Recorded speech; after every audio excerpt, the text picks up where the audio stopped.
अब तुम्हारा भाई BMW कार लेकर ही मानेगा, क्योंकि लेवल सबके निकलेंगे।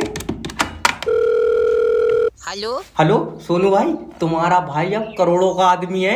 करोड़ो तुझे तो कोई पूरा भी बेच देगा तो तू 1300 का नहीं बिकेगा। अरे नेटवर्क मार्केटिंग ज्वाइन कर ली यार मैंने। अब मैं इतना पैसा कमाऊंगा कि घर में रखने की जगह नहीं बचेगी। ये बात तो सही है। हाँ। जब घर ही बिक जाएगा तो जगह कहाँ से बचेगी। अरे मजाक बना रहा हूँ, जिस दिन मेरे नीचे 10 लोग जुड़ गए ना, याद रखना कामयाबी मेरे कदम चूमेगी। सबर कर, वही 10 लोग मिलकर तेरे पैर तोड़ देंगे, ना होंगे कदम ना कामयाबी चूमेगी।